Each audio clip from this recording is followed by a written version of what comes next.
Hello. Ah, live me, live me, live me. I'm alive. There is a tune. God, what am I thinking of? A Who tune? Probably. Hello, whoever might be out there in the world on the intuitive network of networks and my home of Note, the Purple Squirrel Cafe. Um, Today is a Thursday gathering with the person. Oh, who's that on the other side? That's Megan Elizabeth. Megan Elizabeth Maury. Megan Elizabeth Morris. That's you, right? Oh, and your voice works on YouTube. Oh, hey, fantastic. That's a good It thing. loaded. Finally loaded. Ah, hello, Megan Elizabeth. Hello, Ryan Erickson. Hmm. We have a very exciting set of topics today. Indeed, we do.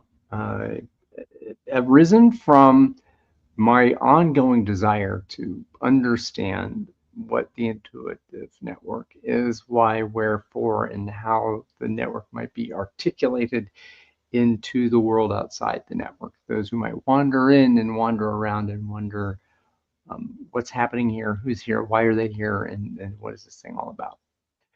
And so the intent, as Megan Elizabeth, you have been so gracious to accept my desire to do this, to do some drawing out here in physical land about the pathways in, the pathways out, and the who receives what kind of stuff. So, for lack of a better term, this is kind of mapping the network, doing a network map as best as I can. We're, I can. we're going to make this attempt We're on going to make live this a public media. live public Let's meeting. find out what we can achieve. Indeed, indeed. Ooh, yeah, we'll see how where we go with this. Um, so to start, I'm gonna go over here to um, to the receiver here, to a person who is economically or socially isolated in some way, shape, or form. The reasons being reasons, okay, but And that can be many kinds of people. It is not necessarily what people think of when we say that. That can right, be anybody appearing in any way at any intersection of deprivilegization or intersection of privilege, appearing at an intersection of privilege where people are cut off from real relationships or they're cut off from economic participation in a way that is very, very often invisible and combined with very severe circumstances that they are navigating. right. So we have this these bars, right? This prison, Oh, okay. Yeah. kind of. It is, well, I mean, it is imprisonment. It is absolutely imprisonment. It is entrapment. Ooh, Whether the bars are visible or not. Many, many forms of this for sure. and so I'm grinning because it's great that you're drawing while we're talking, but I'm not, I mean, entrapment and imprisonment are not entertaining topics. Although those of no, us who have had close experiences with them, it's good to be able to talk about it. A lot of people aren't prepared to talk about it, and talking about it does something about it in a really important way when we do it right.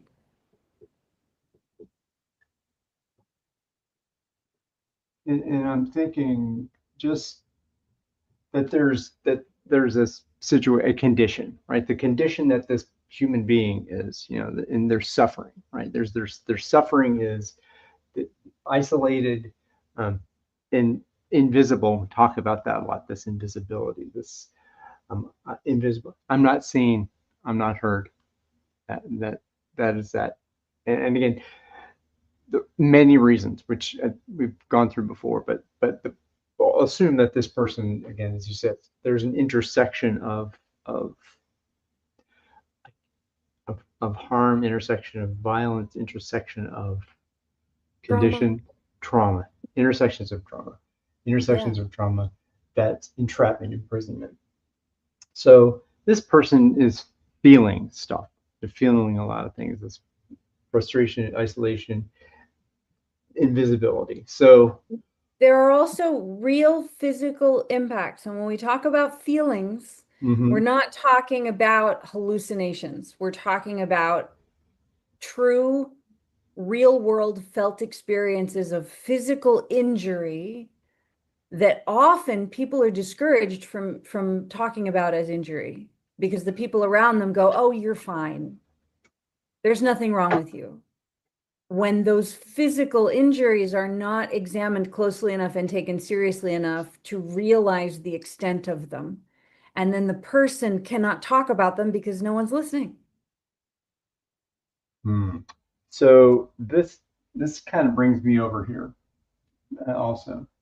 So I took out the prison here because this person, let's say this is the outsider, the network outsider. I mean, whoever this is the world. I mean, how would you, who do you, what do you, how do you call this little stick figure out here?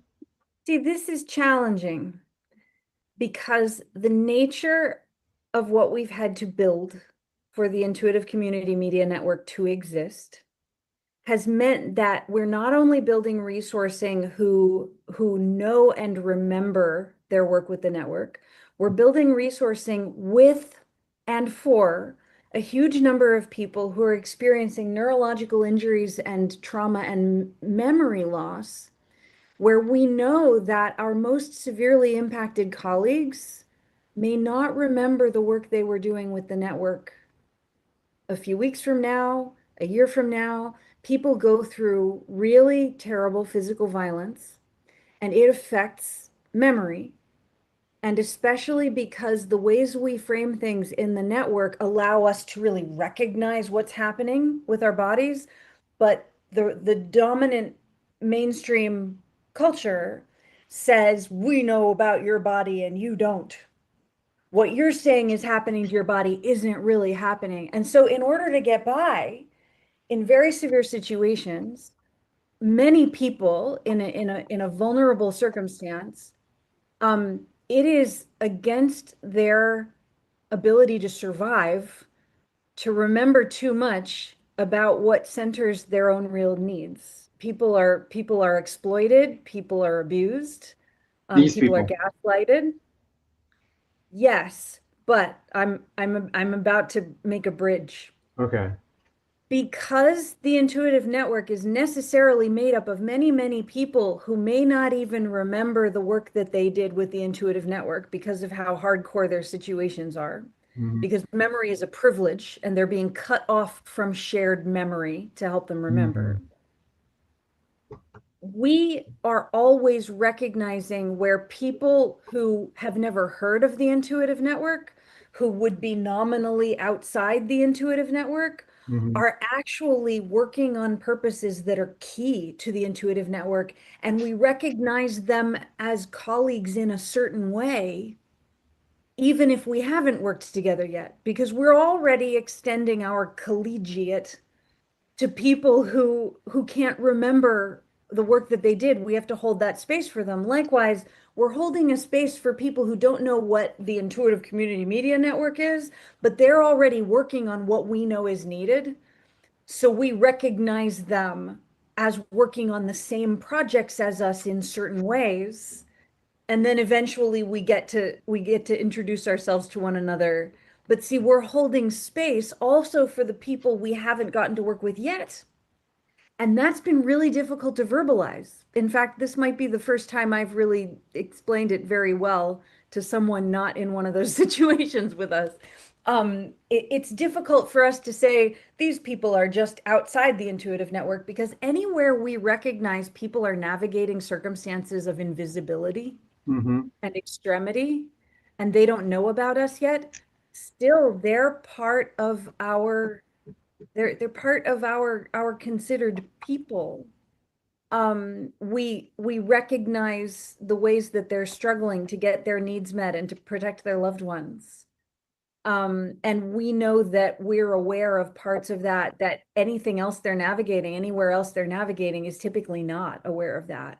And if we don't hold a space for them in recognition that what they're navigating is much more challenging than anyone around them is recognizing, no one holds that space for them.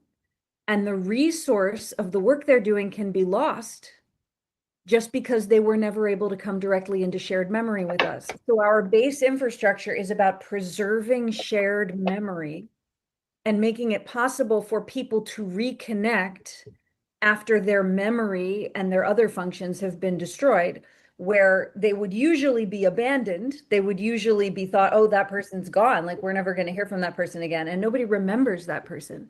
But we remember one another in some particular ways that we have. And we're holding that space and that social memory, that shared memory, so that as many people as possible can find one another again when we're all getting blasted out of the water repeatedly. So this colleague here, they're a member of the network and they don't know it. Would you say that? Yeah, kind of.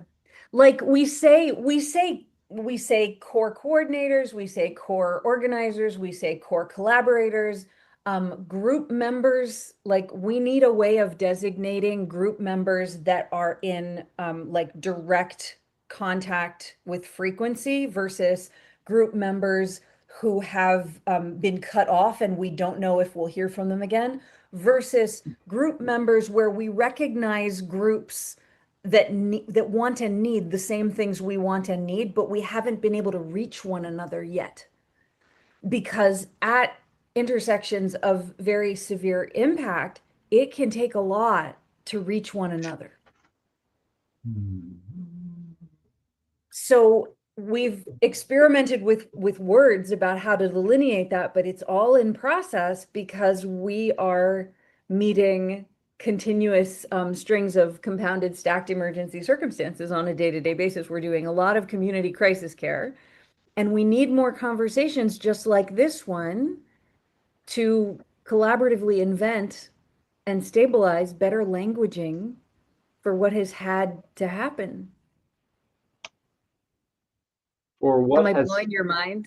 no, no, I mean I'm letting a lot of it kind of bathe. I'm bathing in a lot of it and I'm trying to capture what I can and bring it into some kind of visual thing. So yes, kind of. I forget exactly. I was like, oh, there was something you just said that I wanted to I wanted to cap onto, but I forget what it was. Um, because I'm thinking that in this diagram, I'm talking about that each of these people are, and I haven't even gotten into these. I was kind of thinking that this person over here is like a bridge person,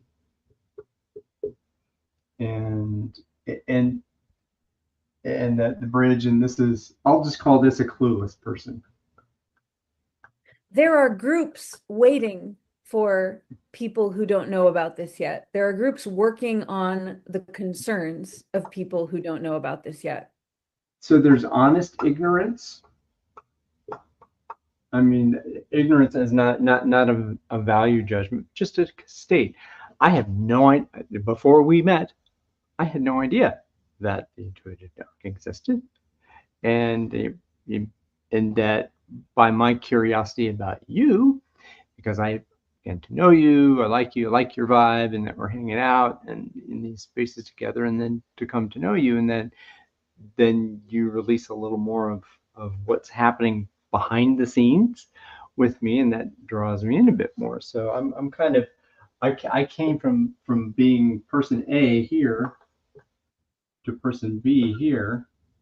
The way we talk about it, we have to say that people are outside the intuitive network, but we just don't really think of it that way. Well, Because people who don't know about it, like, they're outside the intuitive network, but we still, like, the intuitive network architecture is more about the way living beings connect with one another and think of one another and hold space for one another, even if there isn't any specific knowledge or recognition of that from others.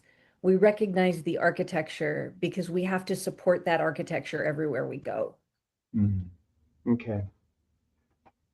So this is telling me there are a few different diagrams that I'm thinking need to be drawn here. The one diagram is that if we are talking about a network, a group of people, there, and this is not a judgment thing, this is just a reality thing. there's a very basic in and out, right? You may think there are bunches of people that are in, but none of these people even know that there is an in to be in. Okay, so I'm gonna maybe take a photo of this.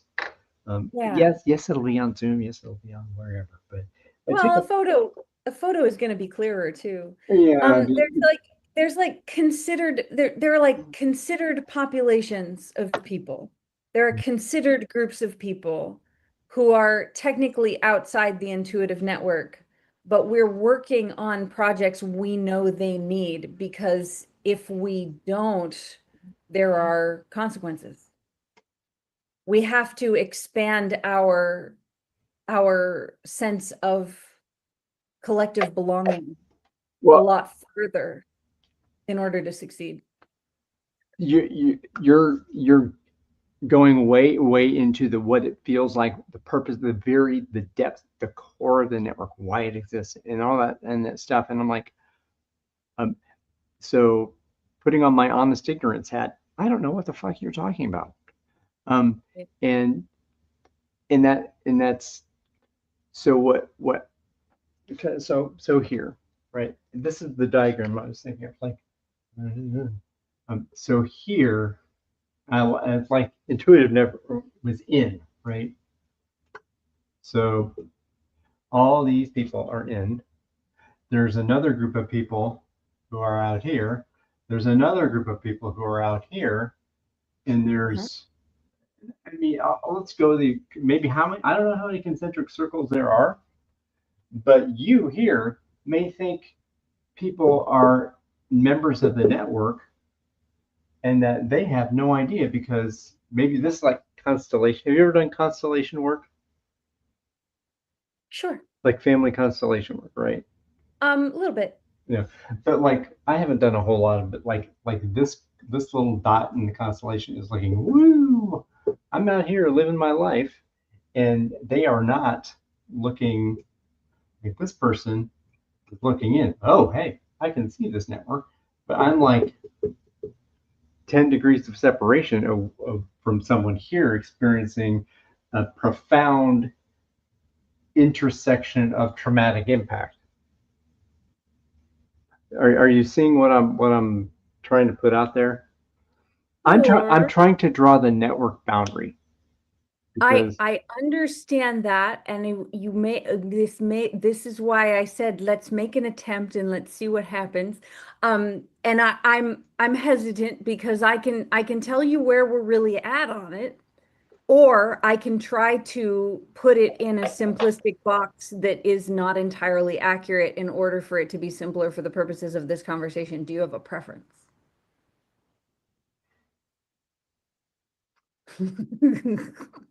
no, my preference is for a a directional accuracy. I think Uh-huh. like this the concept of being in a network and out of it. Like I have a social network.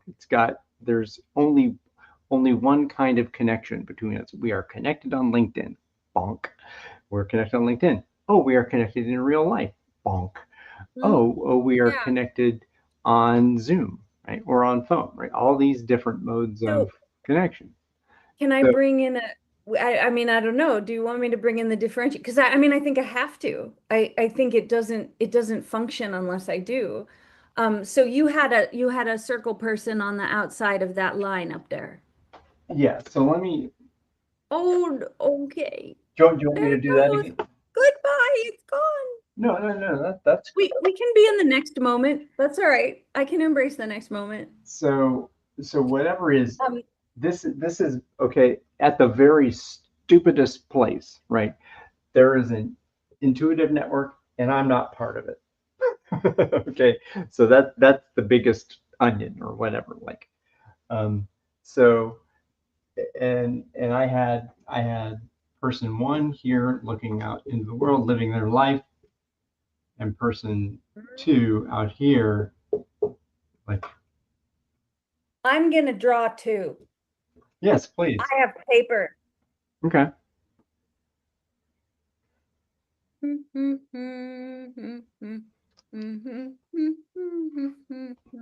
we are at about the 20-minute mark, so I don't know if we want to keep going for a little bit, stop and restart, or What? We're gonna attempt to have some kind of organization of yeah. this kind of information. That's hilarious. Um, wha- let's go for 25 minutes Okay. instead. Okay, so So you can't really see this, but look, I made dots. mm-hmm. See all my dots? Yeah. Okay. The intuitive network, because of the very nature of the thing, the people do not have the privilege of being gathered together in an in-group. They don't even have the privilege to be allowed to continue recognizing themselves as part of a group of others. They start out completely isolated from anything. And if they have certain kinds of resourcing, they're being cut off from it, even if that's not necessarily visible. And so the person, so like when we had the la la la la la la la la la la la la la, when we had this and the in group, when we had this Mm-hmm. and we had the oh my gosh, mirror. Let's see. Oh, StreamYard and Zoom are opposite. That's hilarious. Okay, here, let's put it over here. So you put a person over here. Mm-hmm. Okay, but the thing is that the person over, it's not that there's a central group that is able to be all together, and then the person on the outside has privileges that has, like, linear privileges that, like, the in group does not have, because lots of people out here have the exact same situation as people here, except these people don't know how to use the intuitive network architecture. These people don't know how to use the base infrastructure that we've built. And people can come to the knowledge of using the infrastructure over here, but then suddenly find themselves back out here again with no memory of what being over here was like, because of the different levels of distributed trauma continuing in the world. Um, and so we have to always be remembering, like, what a person, so like when we have direct contact with group members, what are the major concerns that they're dealing with? What are the solutions they most need in place that they're being least listened to? And then we notice how many other people we see in the world who have never had a conversation about intuitive network architecture, but they need much the same things. And Mm-hmm. so we hold that space for as many of those people as can connect to connect, because if we don't, there's nowhere for them to go. So we're catching them all the So time, either because they never heard of us or because mm. they heard of us and worked with us, but then got blasted out of the water and had to gradually remember what happened. So this is telling me again. I'm trying to figure out a way to conceptualize, right? So um, and do this. So well, there are many different categories of people who are connected in different ways, Yeah. and who can connect to the network in different ways, right? And so we'll say that what is the network? Let's say, just if we don't talk about the nodes, the people in the network, the the infrastructure and the architecture of that infrastructure, just the things, right? Um, oh gosh, this is because I'm trying to. There's two things. There's one. There's all the pieces and parts of that. Oh, there's Telegram. There's the YouTube. There's Facebook. I mean, there are all these media exchange platforms, whether they're one way or two way, or whether they're all the different configurations and combobulations of them. And then there's the relationships between people. There's the conditions and contexts of each person that are different. And so I'm trying to unwrap this in a way that I can have some discrete personas, if you will. Yeah, I know. It's tricky.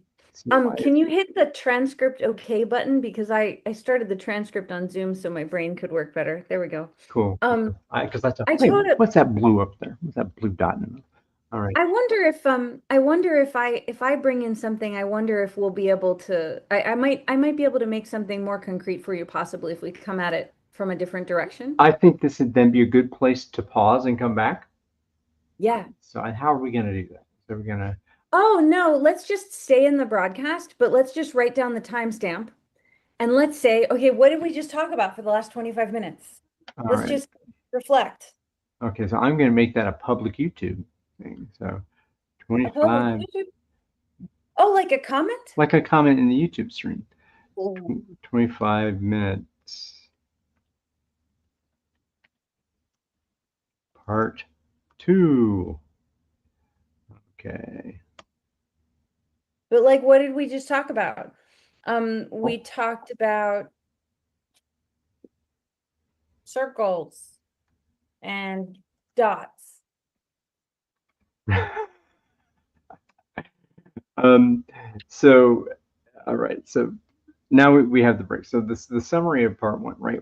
So I started with figuring out there's in my mind there's people, the intuitive invisibles, right? So the nodes within the net in a network of the internet, right? Each of these devices on the network have a different purpose. They have a protocol for communicating, this TCP/IP protocol.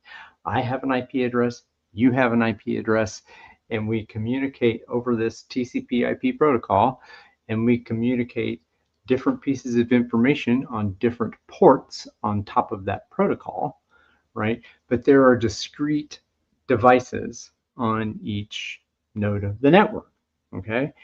And each of this device, it might maybe a camera that is consuming information. It is in this context, in this place, and is sending that information across the internet to me, the evil surveillance capitalist over here, right? So, so that's those are two nodes of the network, right? Who are interacting in some way, in some context over some protocol to serve some purpose. And then over there in the other part of the world, there are other devices communicating on different protocols or on the same protocol with different purposes in different contexts. That those two things are mutually exclusive, right?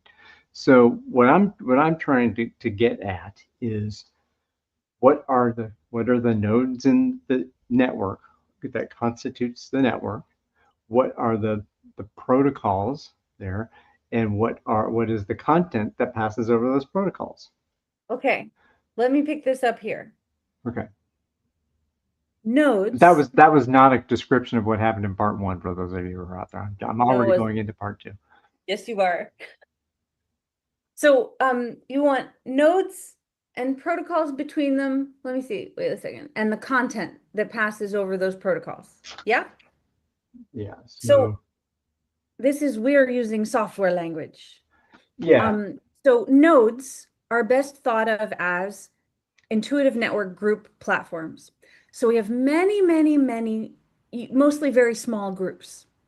And those groups are holding space not only for the group members who are directly, immediately present and active at any given time, but also for the people who have been cut off from communication, and also for the people who haven't been able to even reach yet to participate, Okay. who may know very little about what's going on. The group nodes there's a larger platform with a group name, for instance, Intuitive Intensive is a larger group platform that has many smaller groups feeding and working on that platform so that people who would otherwise never be able to participate can participate as soon as they learn how.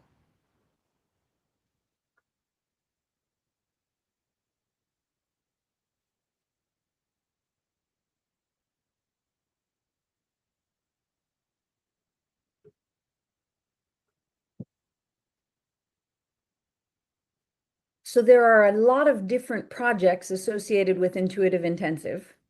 Mm-hmm. that are being worked on by many, many small groups. And they all have some means of accessing the way that we collaboratively curate the content for Intuitive Intensive. They can feed content to that public platform, and they can exchange content between groups in private. And all of this uses relational protocols.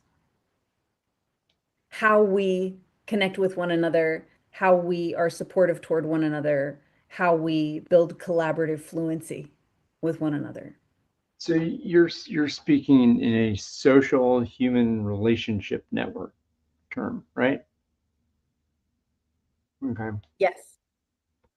And then there was also a mention of content and a platform, but the content and platform, there's a technological piece of that. That's artifacts that are distributed over YouTube, Facebook, Telegram, X, whatever. Am I interpreting that right? Sure, those are not the only ways. There are lots of other ways, lots and lots of modes of communication because every individual has different needs for how they can communicate, how they can share content, how they can access content. And we make choices about that based on what each of us can do and ways we can respect one another's needs. When it's possible for us to do something that supports someone else in being involved, then we want to do that.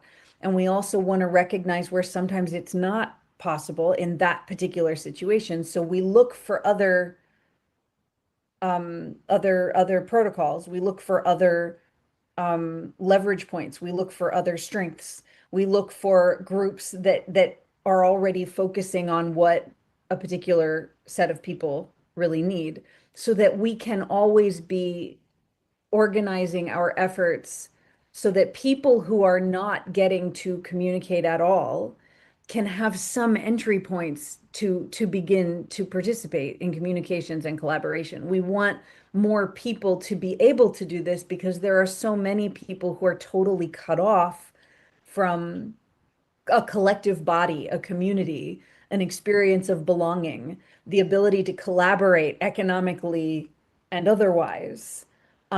If we don't establish a means for people to connect and to build relationally, to build social fabric together, we are losing a massive amount of living resources from these creative, brilliant, amazing living beings. So we don't want to leave people cut off. We want to always be building more bridges for them. And whoever can communicate, whoever can collaborate, we're talking about how we can make that more accessible.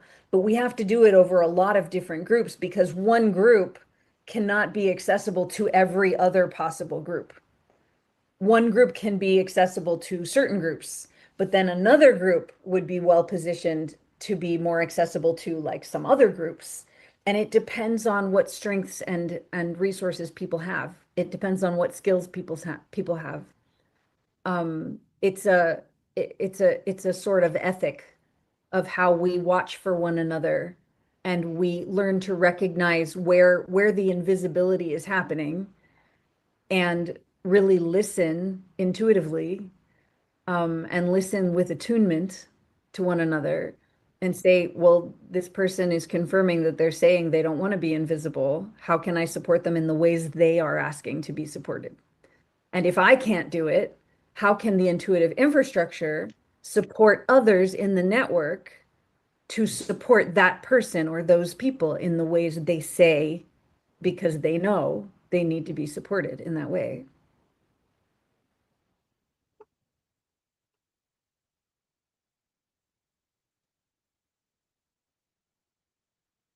So there are what I'm getting from what you're throwing down here is so I'll say this is a before and after, right?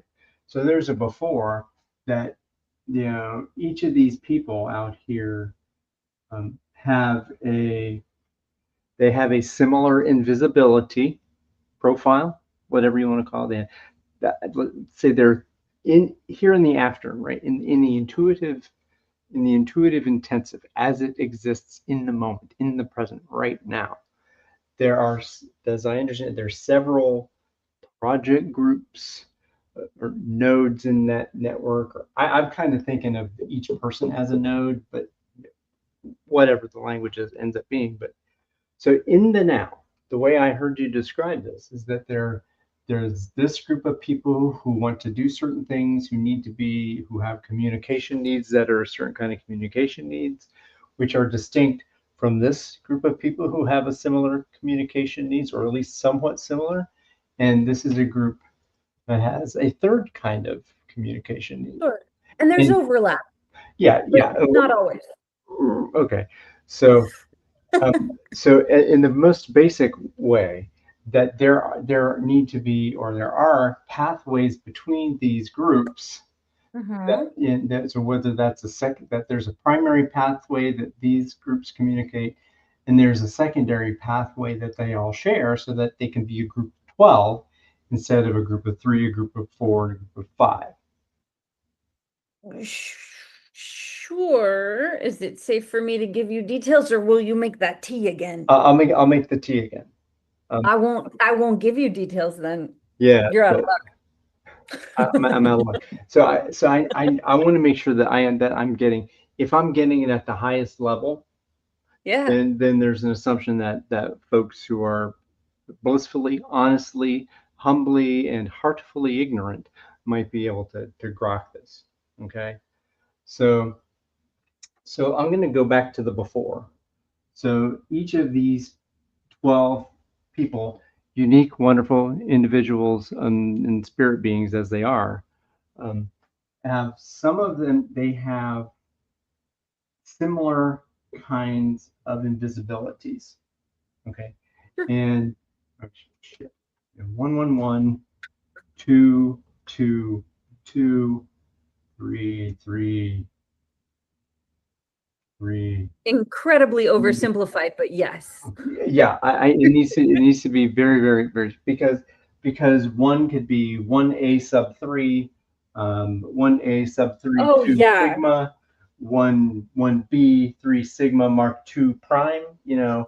That I mean, if I'm gonna be mechanical and numerative about it, I mean, that's the way I would, algebraic, whatever. Um, Yes. but there these three share something. These um, these 1, 2, 3, 4 share something, and these 5 share something. Right? Yes. But they don't know about each other. They don't know how similar they are. They may have completely wildly different contexts, and Yeah. all of their intersections of traumatic impacts may be different. But there is something that potentially binds them, right? Yes. And that binding, we're going to assume that there's step A, magic happens, and then step B is where we have the ones are bound here, the twos are bound like this, and the threes are bound in this way. Over here. Connected in relationship building, getting to Yes, meet one another and know one another better, getting to collaborate with one right. another. So this is the social network. So we have people who are isolated; they're invisible to each other and to the world at large. Hmm. Okay. And they are, so for any number of reasons with some similarity. Now, after the magic happens, which at some point we'll talk about, I know, then the ones, we somehow group and find them, that they can communicate, they can have relational integrity with each other, they develop trust, develop, this kind of, however we define relational integrity, put a pin in that for other ways. But trust, knowing kind of stuff. We love each other here. So then we have that similarly with the threes of 3 prime, 3 alpha, 3 elephant, whatever they are, sharing that. There's a kind of a mushiness to that ensemble, and then they end up kind of being more and more together, right? So to me, this is like, oh, hey, I play bass, this other person plays drums, or whatever, and we happen to dig some same kind of music, and then we end up bumping into each other, at the magic place, and then we start playing together, and then I get to know you a little better. We get to play this. Oh, hey, I like this. You play this tune. Oh, well, hey, and then you develop the trust in this. This is the musicality of it. This is the way I like to understand it. You know, so but so far we have a group of isolated individuals with vaguely similar um, intersections of traumatic impact who end up in a in constellations of communication that they are internally communicative, and then they grow into when there's interactions between there are overlaps. Maybe this person is the same person in these Sure. two nodes or something, or Mhm. maybe this person has can maybe they can bridge here, maybe whatever, you know. Yeah. So, but this pattern for this one person, there are one, there are two, there are three in different ways and in different times and in different circumstances, and they need to be communicated at certain times in different ways and certain times in other ways. And that, if I had five different color markers, that would be similar for, say, this node would be, different kinds of connections between different, but in the aggregate, right? They all make up. They have a harmony together, that they are in this the intuitive network, which is supportive and safe place, or how we want to The, describe that. the desire to make safer spaces with and for one another to every capacity that we all can achieve, Perfect. which is challenging, Cut, but we do the print. best we can. Yeah. Okay. Okay. So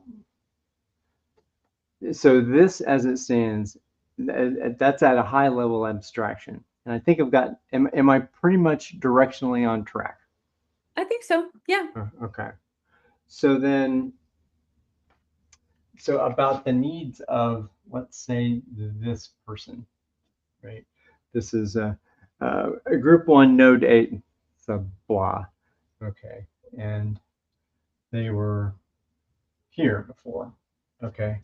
Somehow, some way, they got from here to here. Mhm.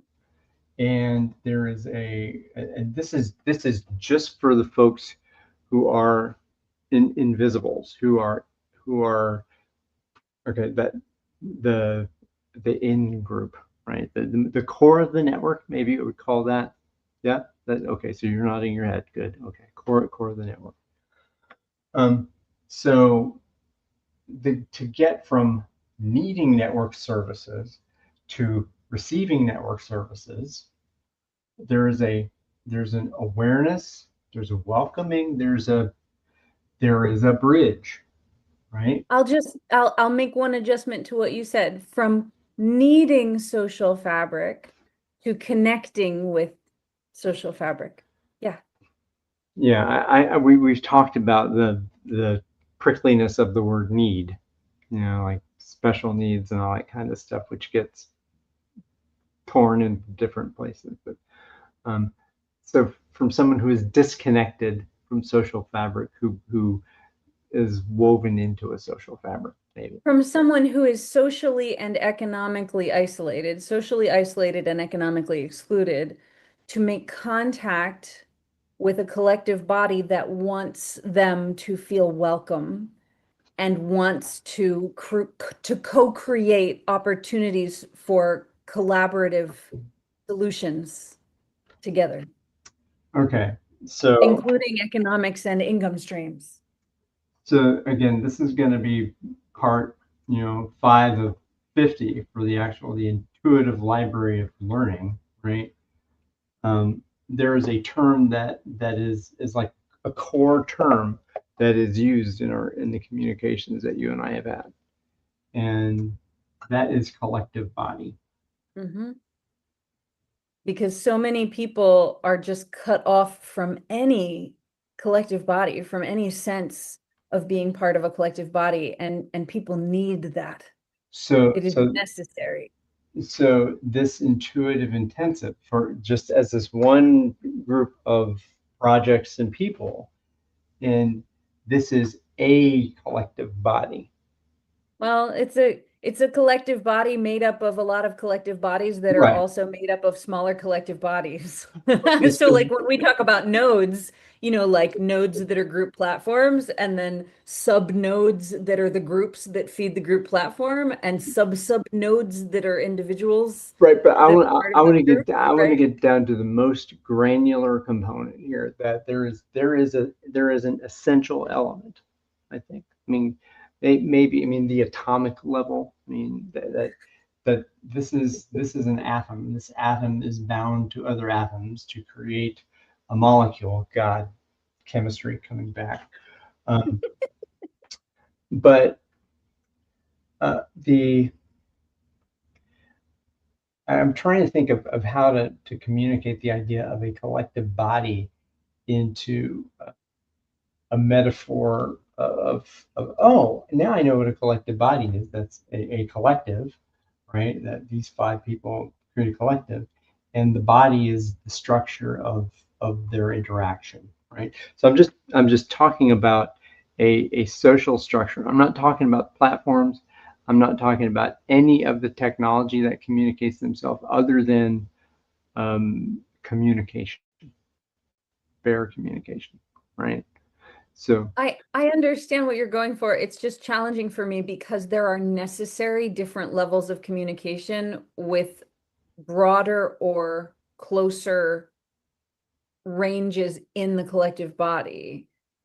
People have specific different needs for communication on an interpersonal direct level mhm, and also being able to communicate with a group of 5 or 10 people and be recognized and being able to access belonging in terms of public media, for instance, to have one's voice and concerns recognized by a much larger collective body. There are specific needs for those things mhm, that are not being addressed. And for lack of that, there are really terrible consequences. So it's challenging for me to know like which thing do I leave out when they're also important, and it depends on the conversation that we're having. mm. Okay. So from a person not knowing what collective body means in intuitive language, um, to understanding what that means in terms of how do I speak intuitive, right? So that is there is a language, there's a in the terms of art. I would hesitate to say it, but also not it's not judgmental, but there's a jargon. There's a linguistic kind of like the agile software folks, God love them, they got jargon. You know, all these the name your profession, they've got jargon, right? Software Sure. and marketing jargon, all this kind of stuff. But And I mean, also, just in well, key here is that we cannot center any static jargon. There's definitely a particular way that I and groups have achieved communications, and a lot of that is about like my ability to communicate being what it is, and then that being influenced and fed by others who are working with me either visibly or invisibly. But what we center in the network rather than a particular language is we center the language bridge. And how do we bridge between languages? And we have to have that as a central practice at all times because what people are going through in the world means that there are so many different kinds of languaging that we can't let those um, become too invisible. And if they are invisible, we've got to learn to really listen to them and learn about them because people experiencing trauma, for one instance, the language centers of the brain are changed. And if we don't know how to listen to one another, then suddenly this person is speaking nonsense and not making any sense, or maybe they're totally nonverbal. How do I listen to them and care about them and collaborate with them if they're totally nonverbal? Well, it's a different language. And so, yes, there are language elements that are really helpful to understand about the network because that's the way that we've come to need to talk about it. But the way we practice finding that together is much more important than any conclusive languaging we could talk about.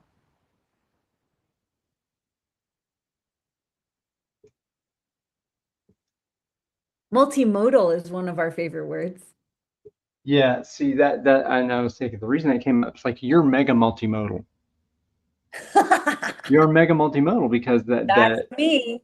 That's my new nickname. well That's extremely accurate. so but but that I think it's a challenge to because you are mega multimodal, you're this polyglot of intuitivity, right? Intuitiveness.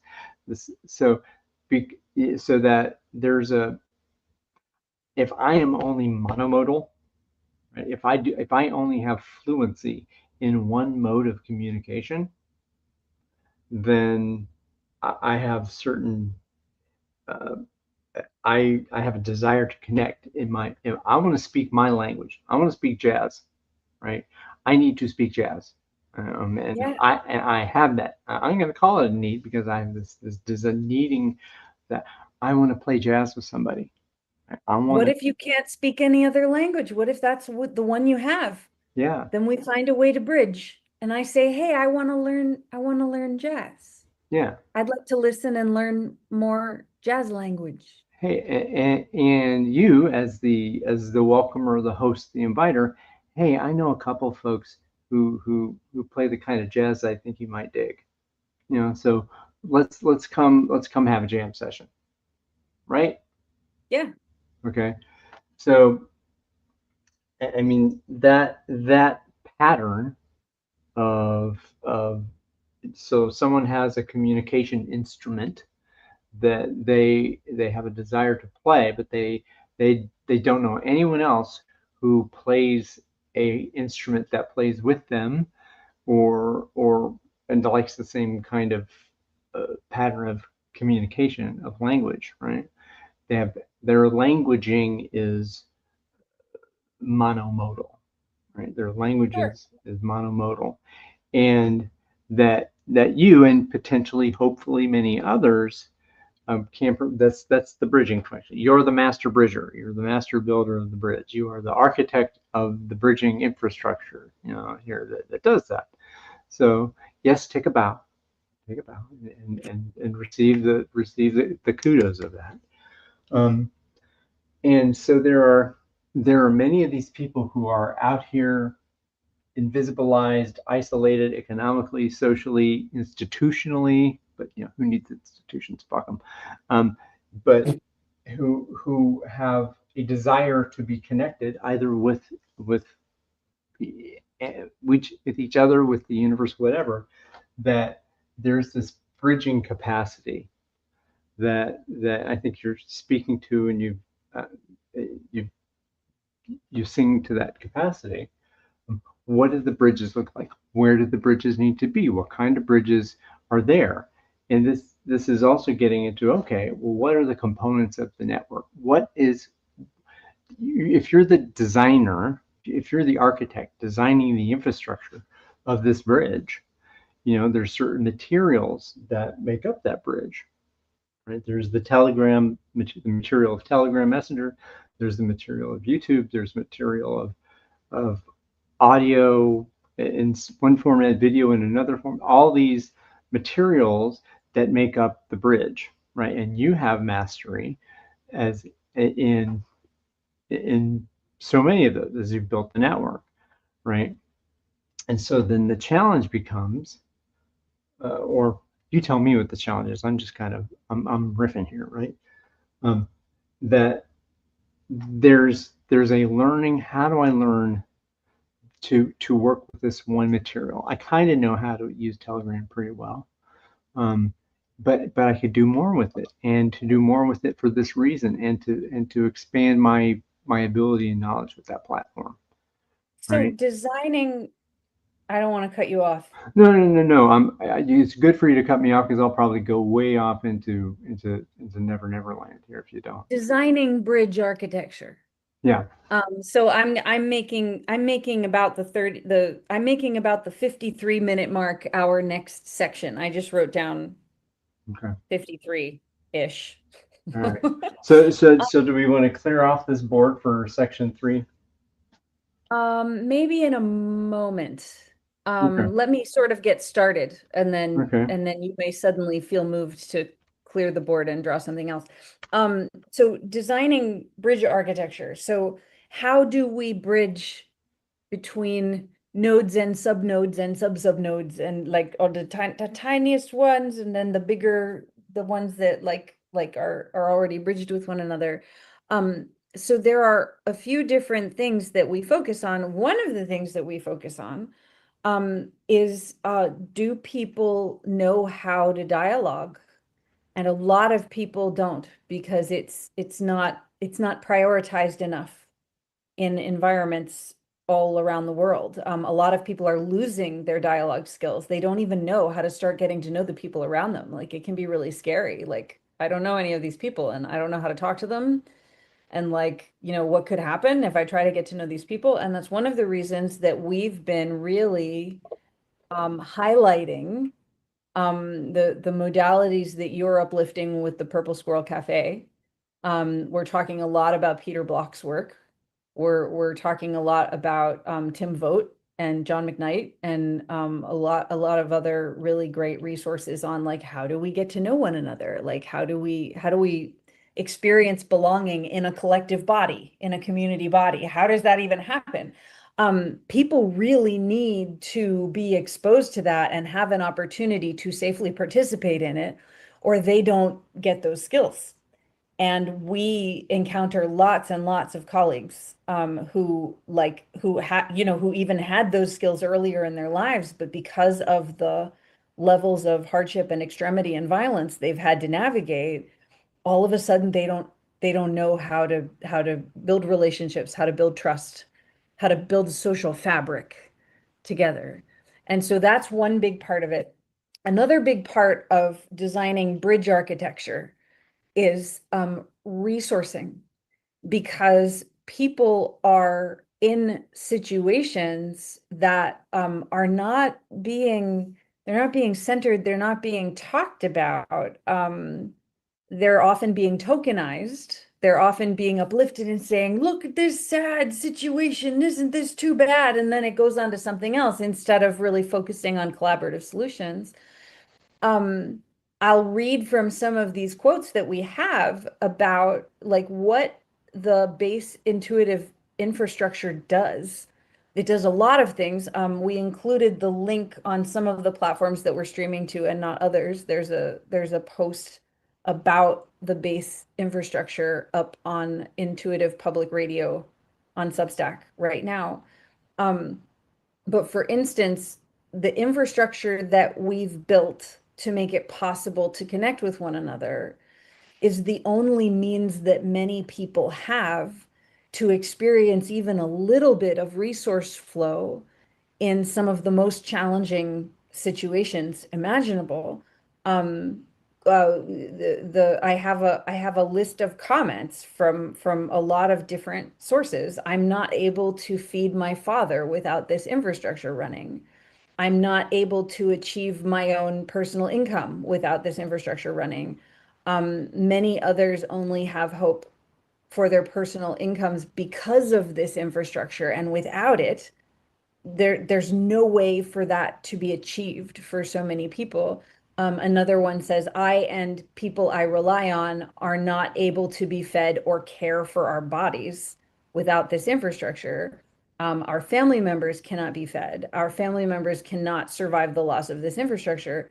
Another one says, when soap cannot be bought, when there's no purchasing power, when people are economically excluded, additional compounding dangers intensify because environments are so full of expressly poisonous substances. People are experiencing industrial toxicity around them, but they don't have money because they don't have a respected position as an income earner. The work they're already doing is not valued by those around them or by the society around them. And so without the intuitive network-based infrastructure, they don't have anyone who cares to collaborate economically with them to create income streams so that they could buy something as simple as soap or food or socks in a cold climate or a huge list of other things. Did I say toilet paper yet? Because that's a big one. When people are in these challenging situations and they get cut off from base survival utilities, people die. And people with compounded health conditions, whose true needs aren't actually being recognized at all, people either die or experience worse than death because people can be tortured a long time before they actually die, years or decades, of absolutely horror story level stuff. Where it's like, oh, well, I would have thought that somebody would have died a lot sooner. No, many people don't. And then of course, there are people who do die final deaths without these resources.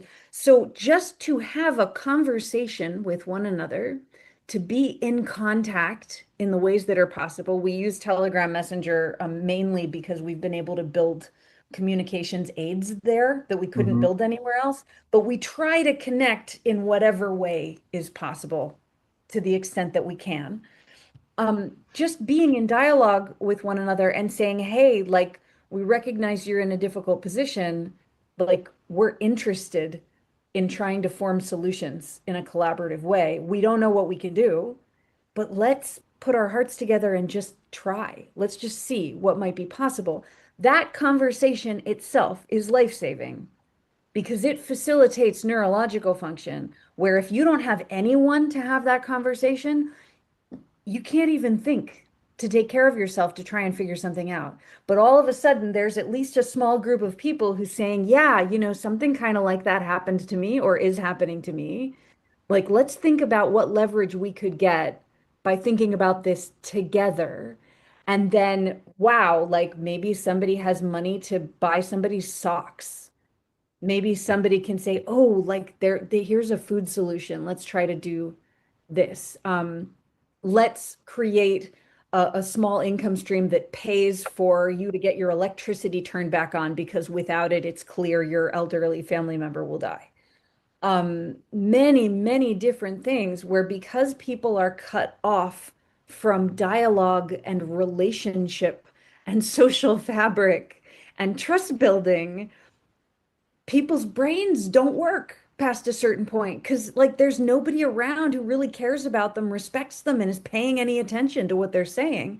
But once we're being with one another in that way, all of a sudden there are these emergent solutions that occur. But the intuitive based infrastructure that we've built that is part of the broader architecture, that's been the only way to achieve it for so many people who cannot communicate in the normative mainstream expected ways. They just don't have a way of doing it. They need special infrastructure that actually recognizes their actual needs. Hmm. How you doing?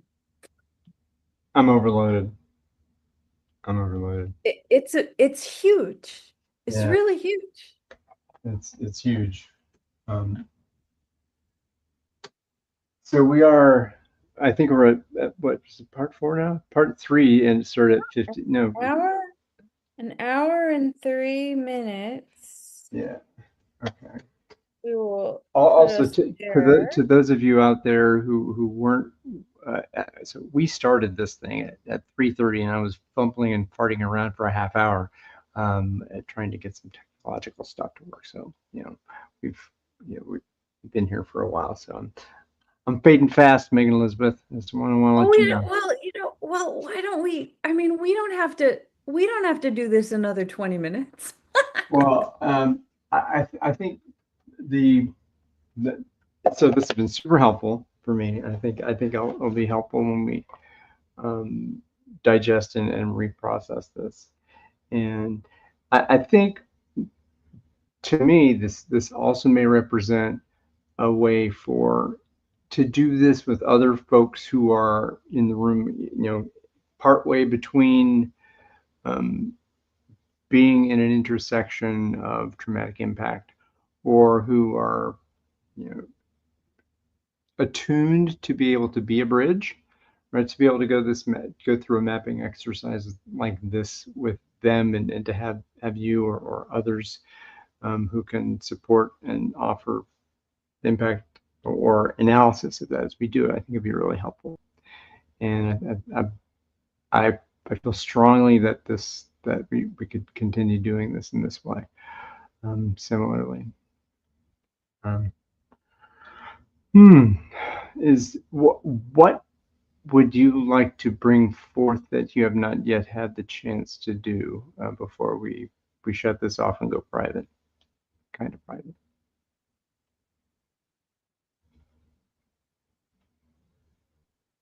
It's big. There are a lot of little pieces. And there are a lot of people being confronted with the complexity of it because there's no other way for the body to survive. So it grows new equipment. It grows new cognitive capacities Hmm. because in life and death situations, that's what happens. And a lot of people in the world now are experiencing more of that in certain ways, but they haven't been slammed up against the worst version of it. And we hope to prevent people from being slammed up against the worst version of it because the infrastructure that we are anchoring and building and sustaining in whatever way we can is what we've found to prevent the worst of that from happening. Um, and the evidence in that is how life-saving it is for people who are abandoned as hopeless and not worth trying to help. And so whatever we can do to gradually communicate more of it in ways that people can, understand an increment and then maybe another increment. It's really life-saving for people who are not themselves in those most severely impacted situations. And we want to get ahead of that. We don't want people to keep slamming into the cheese grater of trauma the way so many of us have unfortunately ended up experiencing. And the intuitive network architecture is what makes that difference. Yeah. So I really invest myself in doing what I can to help communicate it. And Ryan, I'm really, really grateful at how you have leaned in and you have just like you have really stayed with some of these really hard conversations and you have committed your time and energy when like you did not have an open schedule to commit that time and energy from. Like you have really made space for us when there was no space to be made. Mm. And it has meant a lot to me and others that you've felt moved to do that. And it's really remarkable outcomes that occur just as a result of that. So I mean, whatever someone notices they can do can make a huge difference in helping there be more understanding about this. Mm. And I know it's really affected the lives of a lot of people in the time that we've been getting to do broadcasts like these. The Purple Squirrel Cafe is a celebratory event in my world and the world of a lot of other people for that reason. Wow. Well, I loved hearing that. That's very. Tell me more. Tell me more. Well, Uh, I will I know, continue. I know you will. So and I know, and sometimes, yeah, and I want to appreciate that it's challenging to have to say the same thing over and over and over to someone who probably has heard it a few times. Um, and I appreciate that because this is the idea of practice, to be able to practice time. I wouldn't have had any idea of the use of collective body, or intersections of traumatic impact, which is a trio of words that I just kind of put together today. That feels like it's and the multimodality, the the the expertise, the developing expertise of being with multimodality and the different needs. And I think the other thing, the aha for me, and one of the gifts that I received out of today was this idea of multiple invisibilities, in that those intersections can have a person can have multiple invisibilities that is as one human being, and that the invisibilities, the aggregation of that, and the intersection, and the integration. I think integration is probably a better word for when one has wandered with their invisibility and a desire to connect into a an integrated network of connection, to be able to breathe in a space, to connect with others who provide healing, and healing and love. I suppose that's so that to me is a I personally feel like I'm developing a little bit, some minor bit of chops to be able to play in this ensemble that we are in. So, It's alrighty, Rue. amazing the way you've been hanging with it. I'm really, really grateful. Well, thank you. Well, I'm going to say goodbye to YouTube here. Goodbye to you. Goodbye, YouTube. Goodbye to you. And goodbye to Facebook. Goodbye.